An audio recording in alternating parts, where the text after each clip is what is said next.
Sigmund Freud, totem et tabou.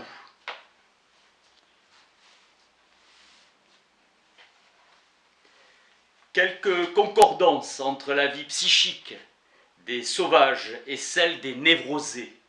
Lévi-Strauss, les ethnologues considèrent le totémisme comme une entité vague et seulement formelle. Après l'enthousiasme, Freud est pris de doute et s'interroge sur la réalité historique du meurtre. Transfert désigne l'actualisation comme organisateur inconscient de la situation analytique de la névrose infantile. Totem et tabou est un livre qui est un acte, auto-analyse et acte de séparation avec Jung. Question de l'interdit de l'inceste pour Freud, la tentation incestueuse pour Jung. Pour Freud, la psychanalyse n'est pas une science mais une religion.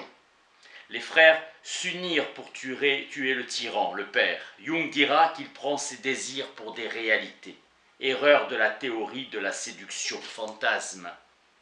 L'exogamie, il faudra aller chercher ailleurs les femelles. Le père, c'est le totem. Selon la loi, dans l'idée collective, le totem ne peut être mis à mort. Sentiment de culpabilité. Penser l'originaire, c'est une nécessité scientifique ultime. C'est aussi une position démiurgique. Un mythe de plus, totem et tabou pour Lévi-Strauss. Pour Freud, coïncidence entre ne pas tuer le totem et ne pas user des femmes du clan. Désir constitutif du complexe d'Oedipe. Écarter le père et s'approprier sexuellement la mère. Sándor Ferenczi, un petit homme coq. Menace de castration du conflit oedipien. Pour Kroeber, la horde primitive est pure hypothèse, peu vraisemblable. Lévi-Strauss, on ne peut parler d'explication qu'à partir du moment où le passé de l'espèce se rejoue à chaque instant dans le drame indéfiniment multiplié de chaque pensée individuelle. Projection rétrospective d'un passage qui se produit continuellement. La thèse de cet ouvrage est un rêve. Freud procède comme le malade au lieu de l'interpréter. La prohibition de l'inceste est universelle comme le langage. Grande fonction de communication. Théorie du parricide primitif. Je l'ai rêvé. Freud à Abraham Kartiner. Chez les aborigènes, ni roi ni chef, c'est l'assemblée des hommes mûrs qui décident des affaires communes. Ils évitent les rapports sexuels incestueux. Chaque clan porte le nom de son totem. C'est son esprit protecteur et secourable. Danse et rituel pour le totem, l'exogamie liée au totem, punition des coupables avec châtiment, horreur de l'inceste, remplacement de la parenté réelle par la parenté totémique. Le thème de l'inceste est au centre de l'intérêt poétique et dans des variations et des travestissements infinis, inspire la poésie, Otto Rank. Profonde aversion de l'homme pour ses désirs incestueux, refoulement, visible chez les peuples sauvages. Tabou est un mot polynésien, sacré, consacré, mais aussi inquiétant, dangereux, interdit, impur. Le contraire se dit Noah, accessible à tous, ordinaire. Le tabou se manifeste par des interdictions et des restrictions. Wilhelm Wundt appelle le tabou le plus vieux code non écrit de l'humanité. Il est plus ancien que les dieux et les religions. Les tabous visent à protéger d'un éventuel dommage des personnes et mettre les faibles à l'abri du puissant, le mana, la force magique. D'une manière générale, de prévenir les dangers. Le tabou violé se venge lui-même, sinon c'est la société qui se charge de punir. Les premiers systèmes pénaux de l'humanité se rattachent au tabou. Les interdictions des mœurs et de la morale auxquelles nous-mêmes nous obéissons pourraient être apparentées dans leur essence au tabou primitif, impératif catégorique. Les sources du tabou jaillissent là où prennent naissance les pulsions humaines les plus primitives.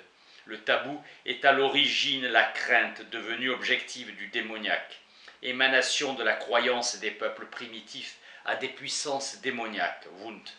Cette puissance est cachée dans l'objet et se venge en ensorcelant le coupable, purification et sacrifice. En psychanalyse, exploration de la part inconsciente de la vie psychique individuelle, c'est un sujet de réflexion. Les interdictions compulsionnelles chez les nerveux apparaissent lors d'angoisses incoercibles. Une certitude intime que la transgression entraînerait de terribles malheurs.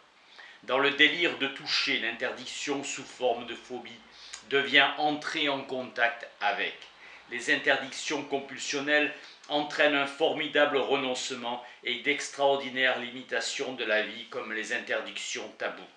Réparation par un cérémonial. Les tabous seraient des interdictions très anciennes, imposées un jour de l'extérieur à une génération d'hommes primitifs, forte inclination, puis conservées de génération en génération, transmises par l'autorité parentale et sociale, morceaux de patrimoine psychique. Désir originel de faire la chose interdite. Ce sont les deux lois fondamentales du totémisme. Ne pas tuer l'animal totem et éviter le commerce sexuel avec les membres du sexe opposé du clan totémique. C'est donc là les plus anciens désirs intenses des humains. Le fondement du tabou est une action interdite pour laquelle il existe dans l'inconscient une forte inclination. Quiconque fait ce qui est défendu et transgresse le tabou devient lui-même tabou. Il a la dangereuse capacité de susciter chez autrui la tentation de suivre son exemple. Il éveille l'envie. Il est contagieux et donc doit être évité. Il a la propriété de stimuler les désirs interdits des autres, de réveiller en eux le conflit de l'ambivalence.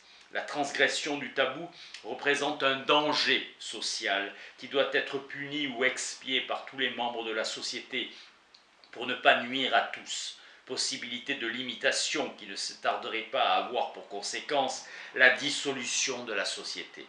Si les autres ne punissaient pas la transgression, il leur faudrait prendre conscience qu'ils veulent faire la même chose que le malfaiteur. Rôle de l'attouchement comme dans le délire du toucher. Force contagieuse inhérente au toucher. Tentation à l'imitation. Transmission à des objets qui de ce fait deviennent eux-mêmes tabous. Tendance de la pulsion inconsciente, névrose. À se déplacer sans cesse sur de nouveaux objets par des voies associatives. Aptitude à rappeler à l'homme ses désirs interdits. On l'assimile à l'interdiction compulsionnelle du névrosé. Le tabou est une interdiction très ancienne, imposée du dehors par une autorité et dirigée contre les désirs les plus intenses des hommes. L'envie de le transgresser persiste dans leur inconscient. L'expiation de la transgression du tabou par un renoncement prouve que l'observance du tabou est fondée sur un renoncement. Cérémonie du tabou au souverain Mikado au Japon. Il ne doit pas toucher le sol, on doit le porter. Pas au soleil pour sa sainteté, pas couper les ongles, ni les cheveux et la barbe. Il peut se laver que la nuit. Rigueur des limitations taboues de l'ancien Japon. Excès de sollicitude, anxieuse qu'on fait passer pour la raison du cérémonial tabou. Un tel excès de tendresse se rencontre dans la névrose de compulsion. Il apparaît quand un courant opposé d'hostilité existe. La voie de l'hostilité est couverte par une augmentation démesurée de tendresse, anxiété. Le modèle que le paranoïaque rétablit dans le délire de persécution se trouve dans le rapport de l'enfant au père, quand un paranoïaque fait d'une personne de son univers son persécuteur. Les Maasai d'Afrique changent le nom du défunt pour pouvoir le mentionner sans crainte. Il semble établi a priori que l'esprit ne connaît pas et n'apprendra pas son nouveau nom. Parfois, ils changent tous de nom avec le défunt, Victoria. La crainte va jusqu'à éviter de mentionner quoi que ce soit où le défunt a joué un rôle. Les sauvages font de l'objet du mort un tabou, horreur naturelle que suscite le cadavre. Le présupposé est que le parent chéri se transforme en démon, aussitôt mort. Westermarck, la mort est considérée comme le malheur le plus grave. On croit que les disparus sont mécontents de leur sort. La cause est le reproche compulsionnel et le doute que le mort n'a pas été causé par quelque négligence. Se protéger de leur hostilité par les prescriptions taboues. Peur et renoncement imposés par les restrictions. Le processus de psychanalyse désigne en termes de projection cette peur de mourir. Refoulement de l'hostilité inconsciente au moyen de la projection, démon. Wundt note que parmi les actions qu'en tout lieu le mythe attribue aux démons, dominent d'abord les actions néfastes, si bien que dans la croyance des peuples, les démons méchants sont plus anciens que les bons. En psychanalyse, dans les rêves des personnes saines, la tentation de tuer l'autre est plus forte et plus fréquente que nous le soupçonnons. Là où il y a interdiction, doit se cacher un désir. Ce désir de tuer existe dans l'inconscient et le tabou comme interdiction morale est loin d'être superflu. Ambivalence de l'impulsion de tuer. La transgression d'un tabou fait craindre un châtiment, la peur de l'exemple contagieux. La prépondérance des parts pulsionnelles sexuelles par rapport aux parts pulsionnelles sociales est le facteur caractéristique de la névrose. Quant aux pulsions sociales elles-mêmes, elles sont nées de composantes égoïstes et érotiques réunies. La nature asociale de la névrose consiste à fuir hors d'une réalité qui n'est pas satisfaisante, dans un monde imaginaire davantage empreint de plaisir. Dans ce monde réel évité par le névrosé règne la société des hommes et des institutions. Se détourner de la réalité, c'est en même temps quitter la communauté humaine. L'animisme est un système de pensée, mythologie, d'autres grandes conceptions du monde, la conception religieuse et scientifique. La stratégie de l'animisme repose sur la sorcellerie et la magie, soumettre les phénomènes naturels à la volonté de l'homme, protéger l'individu des ennemis et des dangers et lui donner le pouvoir de nuire. Grand rôle chez les peuples primitifs, jusqu'à l'Égypte. Le principe qui gouverne la magie, la technique du mode de pensée animiste, est celui de la toute-puissance des pensées. Selon Schopenhauer, le problème de la mort est au commencement de toute philosophie.